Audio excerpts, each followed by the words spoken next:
정봉주 후보의 사과를 절대 받지 않겠다는 그 목함질의 용사. 목요일 뉴스 탑10은 바로 여기부터입니다. 북한의 지뢰 때문에 장애를 안게 된 우리 장병들을 조롱하는 듯한 그 발언.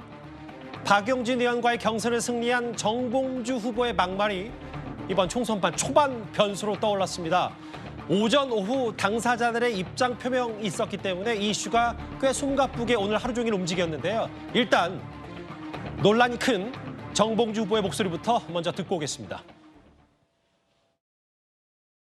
DMZ는 멋진 거 있잖아요. DMZ. 발목질에. 그러니까. DMZ에 들어가고 경품을 내는 거야. 발목질에 밟는 사람들한테 목발 하나씩 주는 거야. 민주당 안에 있는 빨간 잠바 민주당을 솎아내야 된다. 저는 지금 지역을 선정해야 되는데 저는 파란 잠바 민주당이거든요. 제가 지난주에 KK라 그랬거든요. K 지역에 가서 K와 경쟁을 하겠다. 일단 설화, 구설, 막말이 한두 가지는 아니지만 특히 논란이 가장 큰 건 목함질의 용사 비하 발언입니다. 먼저 이현정 의원님. 네. 오늘 정봉주 후보 얘기는 당시 이 목함질의 용사가 아니라 비슷하게 목함질의로 피해를 받은 이종명 전 의원에게 사과를 했고 장병 연락처를 구하지 못해서 팟캐스트에서 사과를 했다. 두 피해 용사께 사과를 드린다. 당분간 공개적으로 선거운동을 중단하겠다. 자숙하겠다. 이런 입장을 오늘 내놨습니다. 네, 미국의 닉슨 전 대통령이 이 사퇴를 했는데요. 이 사람이 도청 때문에 사퇴를 한 건 아닙니다. 나중에 거짓말 때문에 사퇴를 했거든요. 정치인의 가장 중요한 동복은 바로 이 거짓말, 예. 진실을 거짓말하는 것 자체가 정치인의 치명적인 어떤 이 문제가 되는 겁니다.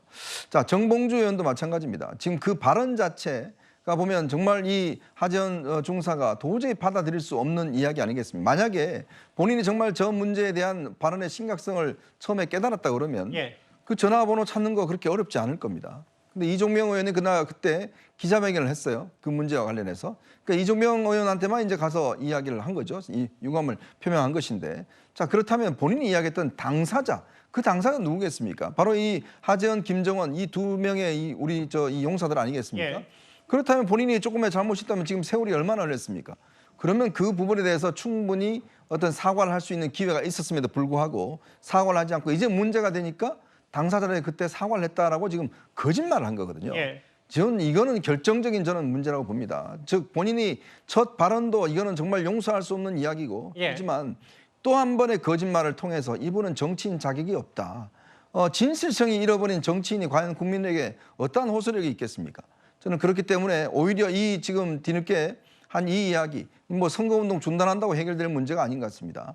지금 하재헌 중사 같은 경우 받아들일 수 없다고 이야기한 것도 전혀 진실성이 느끼지 못했기 때문에 그런 이야기 한 거 아니겠습니까?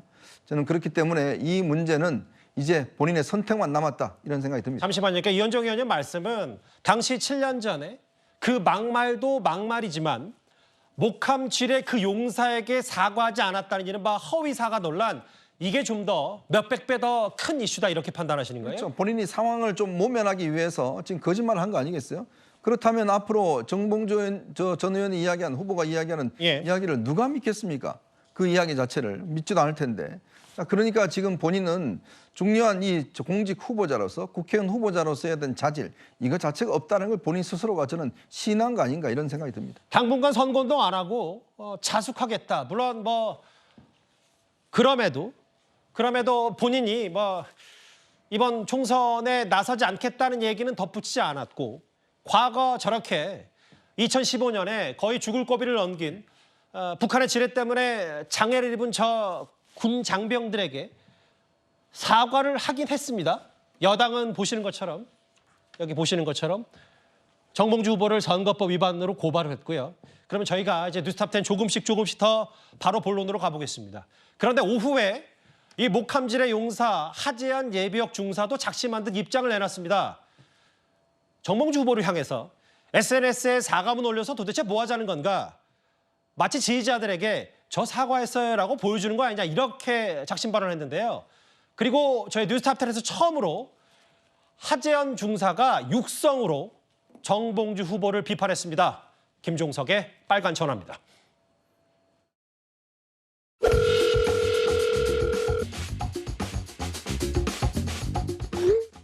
정봉주 후보 입장은 중사님의 연락처를 몰라서 당시에 전화 못했다라고 썼던데 어떻게 생각하십니까? 일단 2017년도에 그 발언이 있었을 때 저랑 이제 선배들 모두 군 복무 중이었어요. 그래가지고 조금만 검색을 해봐도 이제 저희가 어디에 근무했는지도 다 나오고 그 당시에 이종명 전 의원님도 저희 연락처를 다 알고 있고 그 이종명 의원한테 이제 저희 연락처를 물어봐도 충분히 알 수 있었을 건데 그거는 지금 상황을 무마시키기 위한 변명으로밖에 안 보입니다. 혹시 이종명 의원님이 두 분 연락처를 당시에 알고 있었나요? 이종명 의원님하고 제 연락처는 알고 있었고 김상사 이제 연락처도 알고 있었을 겁니다. 네. 그건 자세히는 모르겠는데 일단 제 연락처는 명확히 가지고 계셨죠. 다른 인터뷰에서 정봉주 후보가 2015년에 두 분이 겪으신 그 사건을 언급한 것이 결코 아니다라고 주장했는데 동의하십니까?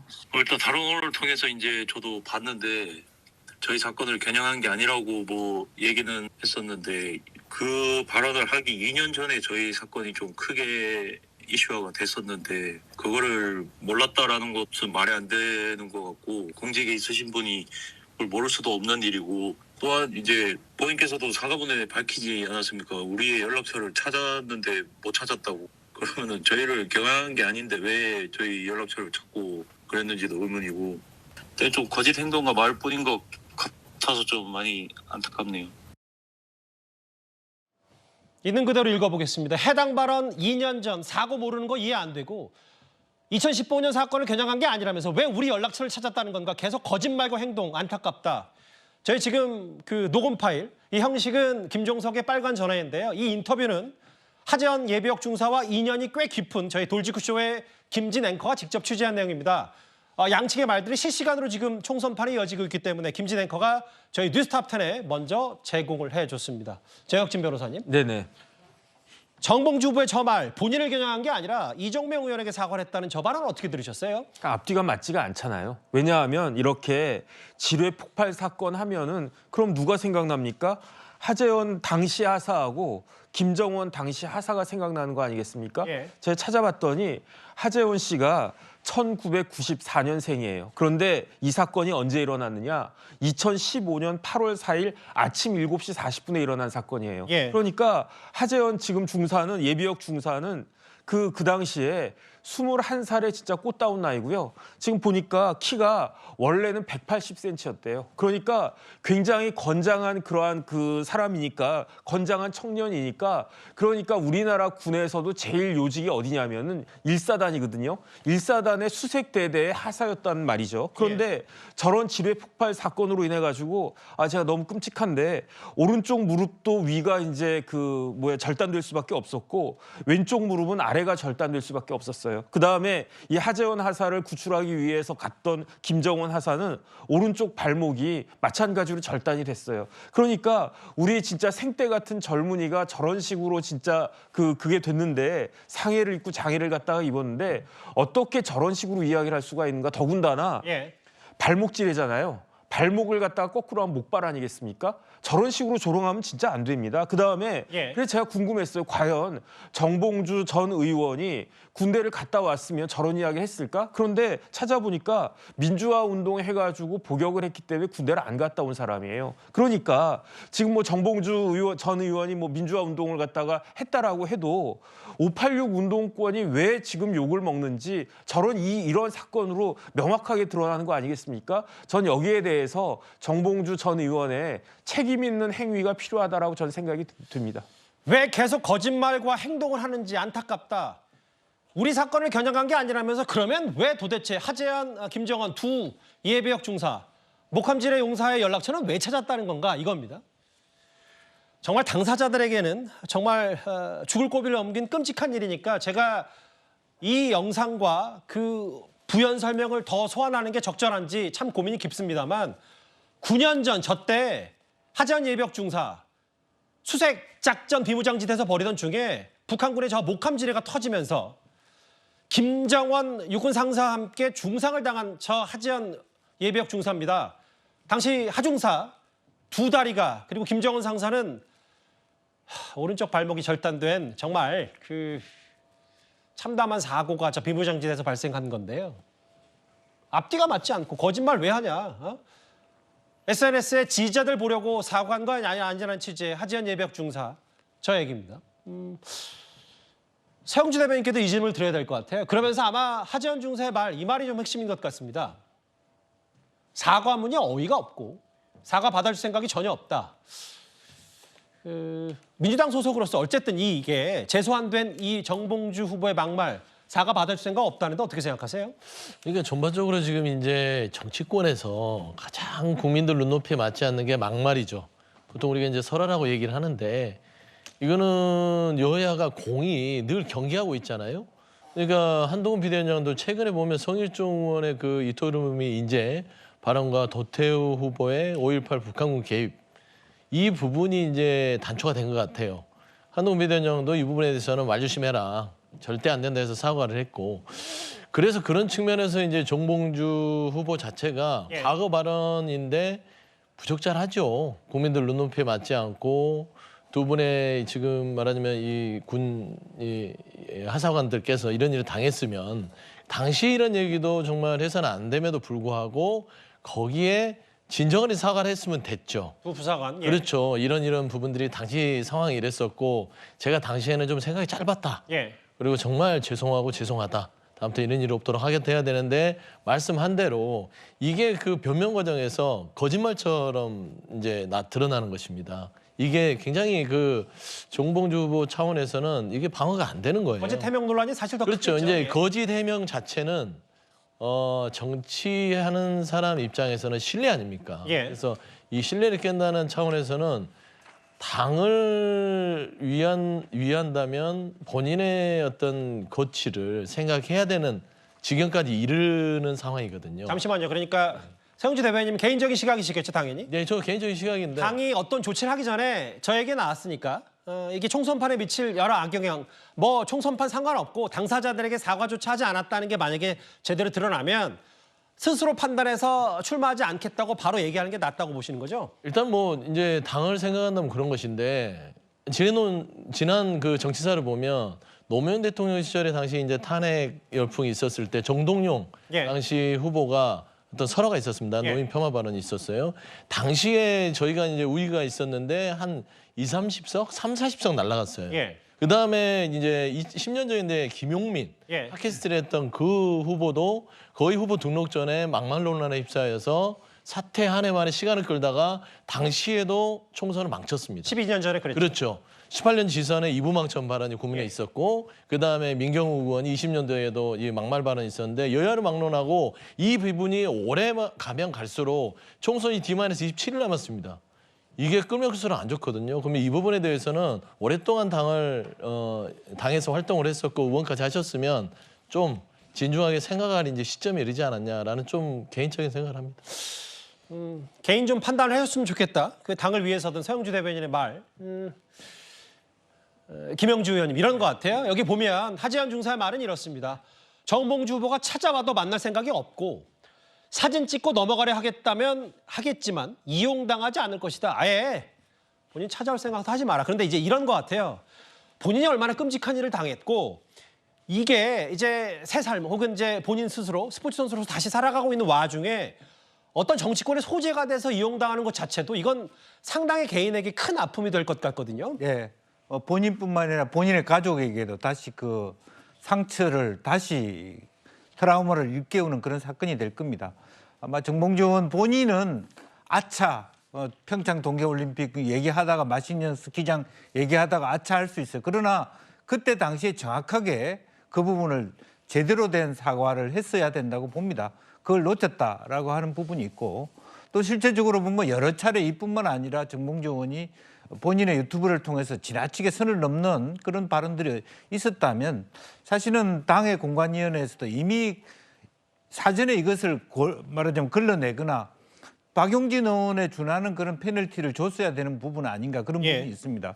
실제로 성시훈 후보가 예컨대 뭐 그 사실은 재판장에 나와서 증언한 것 자체를 가지고 찍어낼 정도라면 이것은 몇 번 사퇴시켜야 될 부분이 있다라는 거고 예. 시점상으로 지금 현재 민주당이 더불어민주연합을 하고 있는데 진보당하고 연계하고 있지 않습니까? 그분들이 미군 철수 여러 가지 어떤 뭐 전쟁과 관련된 어떤 반전운동 뭐 그런 것들을 하고 있는 이 시점에 예. 사실은 정봉주 의원이 DMZ를 보는 시각, 그러니까 어쨌든 우리의 정체성에 굉장히 큰 문제가 될 수 있는 민주당 입장에서는 그런 문제가 있기 때문에 이것을 단순히 볼 수 있는 부분은 아니다라는 거고요. 근데 그런 의미에서 지금 현재 어차피 이해찬, 김부겸 예. 이렇게 새로운 선대위가 꾸려진 입장에서는 좀 더 강력한 뭐 페널티 혹은 본인 스스로의 사퇴를 요구할 정도의 어떤 그런 감으로 대응하고 있어야 되는 문제가 아닌가 그렇게 보입니다. 사과 안 받을 것이다. 사진 찍으러 찾아오겠지만 이용당하지 않을 것이다. 아픔 딛고 새삼 열심히 살고 있는 이분에게 제가 더 죄송하네요. 사과는 어이없다는 표현도 썼다. 정봉주 후보 저희 뉴스탑10을 통해서 처음으로 김진 앵커의 취재로 이 하재헌 중사 육성 비판이 나왔기 때문에 정봉주 후보가 또 입장을 내면 어떤 추가 입장이 있을지 모르겠지만 저희가 그 얘기 있으면 바로 반영하도록 하겠습니다. 사실 이 막말만 하더라도 후폭풍이 만만치 않을 텐데요. 정봉주 후보는 9년 전 그러니까 이 해당 발언에 대해서 2년으로 좀 더 거슬러 올라가서 조계종 그러니까 조계사 직원들에게도 논란이 될 만한 막말을 한 적이 있습니다. 법적과 사실 좋다는 얘기가? 왜 그러세요? 바람 불면 우리 밀고 다 나가자고. 아저씨길이야 이게? 아저씨길이야? 인터뷰를 해요? 하늘 날려가서 지금 밀고 가라니. 내 얼굴 쳐다보는 인간들 각오하고 있어. 네, 거기 가세요. 가세요. 협박을 하고 다니는 사람들이 뭐 한다고 기자회견을 해? 너네 종무실 준비하고 있어. 가세요 이제. 이것은 나요. 밀지 말고 가세요. 이러한 숨어있는 문제를 들춰낼 때 비록 지금은 아프지만 불교 조계종에서 거듭날 수 있는 기회라고 생각했기 때문에.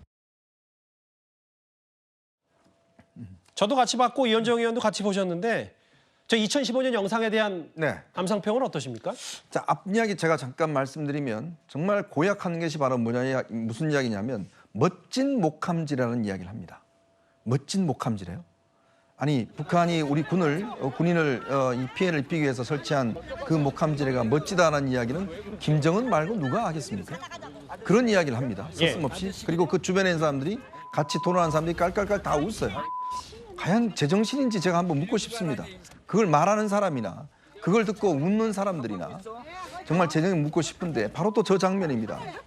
저 한번 보십시오. 저게 지금 저렇게 본인의 이 발언, 즉 당시에 조계종을 향해서 김정은 같다 이런 이야기를 합니다. 그래서 그 본인이 사과로 와서 저렇게 또 있는 스님들한테 아저씨라고 이야기를 합니다. 그러면 저렇게 또 몸싸움을 하고 마치 그냥 때릴 것처럼 저렇게 또 시민들에게 이 폭력을 행사하는 저런 모습을 보여주지 않습니까?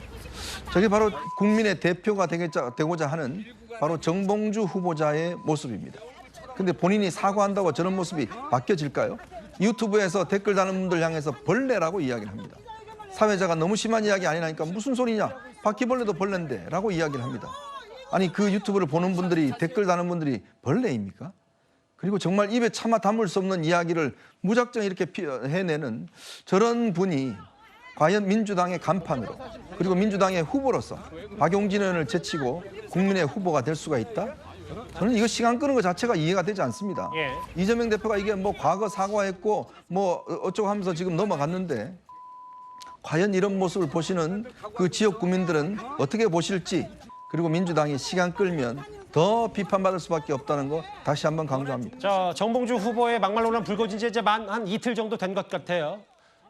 이 논란이 최초에 불거진 이후에. 근데 정혁진 변호사님, 조계사 직원에게 막말했던 저 논란 같은 경우는 사실 도덕적 기준뿐만 아니라 상식 수준뿐만 아니라 보면 모욕과 업무방해 혐의로 벌금 70만 원이 나왔었네요. 이거 법적으로는 어떻게 보시는 거예요?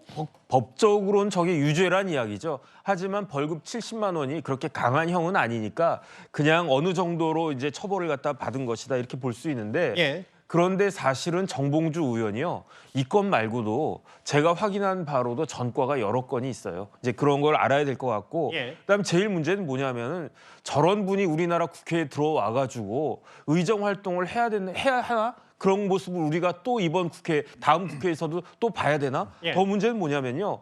정봉주 그 후보가 예. 누구를 제쳤습니까? 박용진 후보를 제쳤잖아요. 박용진 의원을 제쳤잖아요. 그런데 박용진 의원이 정봉주 후보보다 더 많은 점수를 갖다 얻지 않았습니까? 그런데 마이너스 그 10%라고 해가지고 하위 10%라고 해가지고 30%가 감산이 됐기 때문에 정봉주 후보가 지금 공천을 받은 건데 예. 이런 것들이 어떻게 합리적이라고 할 수 있겠는가? 이런 것들이 어떻게 민주당의 시스템인가? 민주당의 시스템이니까 가능한 것인가? 저는 그런 생각이 듭니다. 사실 저희가 뉴스탑10 준비하면서 저희 제작진도 막말 논란 많거든요. 정봉주 후보에. 근데 다 보여드릴 수도 없을 정도로 많다. 이건 제가 읽지 않겠습니다. 2014년에 이런 경우도 있었고 벌레가 들어왔다는 일부 유권자의 표현. 진보가 맞냐 보수가 맞냐.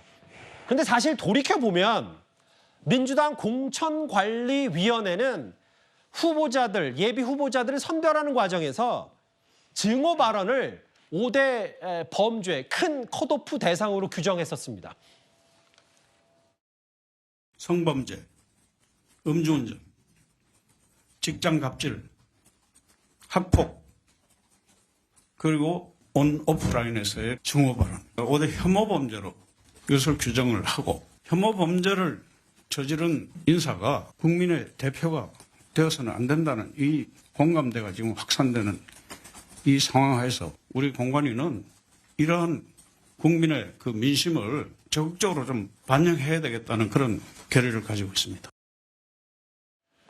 앞서 이현종 정혁진 두 분도 결국은 이런 사람이 어떻게 국회에 입성하면 문제 아니냐는 취지, 혹은 뭐 서영주 대변인께서 아까 직접 뭔가 본인이 좀 스스로 판단했으면 좋겠다는 취지의 얘기를 하셨는데, 근데 이게 단순히 개인의 문제라기보다 분명히 공천관리위원회가 증오 발언이 컷오프 5대 범죄를 분명히 규정했었는데, 사실 유튜브 좀만 찾아봐도 정봉주 후보의 저런 막말 논란은 쉽게 찾아볼 수 있었을 텐데 왜 이걸 걸러내지 못했는지에 대한 비판 어떻게 생각하세요? 그러니까 이제 증오 발언 부분에 있어서의 수위를 얘기한 것 같아요. 그리고 한 후보에 대해서 그분을 뭐 무슨 끝까지 뭐 몇십 년 발언을 다 찾을 만큼 공관위가 그렇게 한 가지는 않습니다. 그래서 대표적으로 뭐 어떤 발언이 도저히 지금처럼 용납할 수 없는 수준이다. 라는 것들이 어떤 제보가 들어가거나 투서가 들어갔을 때는 거기에 대해서 심사를 하지만 그게 아니라 이제 뭐 여러 가지 사안들에 있어서의 좀 발언 수위가 센 분이다라는 차원에서 검토를 했을 때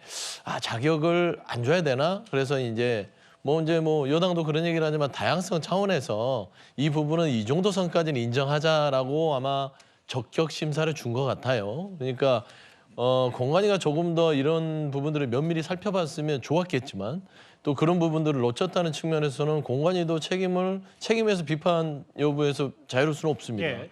그런데 지금 이제 정봉주 후보 같은 경우 너무 오랫동안 많은 그 유튜브 상에서 너무 자유로운 어떤 발언들을 해오셨던 것들이 결국에는 말하면 선출직 공직자로서 이제 하는 데 있어서의 어떤 걸림돌로 이제 지금 쌓여온 축적돼 버린 것 같아요. 근데 이거를 지금 당에서도 심각하게 고민을 하고 있고 이재명 대표께서도 최근에는 이게 지난 너무 오래된 일이지 않냐라고 했다가 발언들의 사안들과 어떤 대응들을 보면서 이거는 좀 아주 심각하게 생각한다. 그리고 윤리감찰까지 갈 필요도 없이 명백한 부분들은 빨리 결정을 내리는 게 좋겠다라는 의사를 표명했거든요.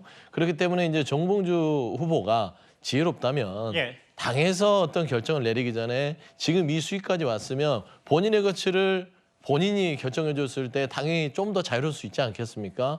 저는 그런 조언을 드리는 것이고요. 이제 증오 발언에 대해서 2016년도 기억하실 거예요. 김종인 비대위원장이 왔을 때 막말 의원에 대해서 공천 배제를 하면서 대표적으로 두 분을 공천을 배제했죠. 정청래 의원 경우. 그렇죠. 이해찬 의원과 정청래 의원이 그랬었는데 그랬을 때 이 총선에서 당시 좋은 성과를 거뒀습니다. 저는 이런 부분들이 신속하고 단호하게 좀 결정되는 것들이 필요하지 않냐라는 좀 그런 생각을 가지고 있습니다. 사실 제가 서영주 대변인께 공천 관리를 안 하셨기 때문에 뭐라 그러는 게 당연히 아니라 그렇습니다. 사실 아무리 야인 생활 오래 했다고 유튜브 상에서 그럼 뭐 쉽게 찾아볼 수 있는 문제인데 증오 발언 마치 그래서 또 일각에서는 이재명 대표 좀 가깝고 그러니까 좀 잣대가 낮았던 거 아니냐는 비판도 좀 있는 것 같아서 추가 질문을 드렸던 거예요. 알겠습니다. 5대 범죄 컷오프.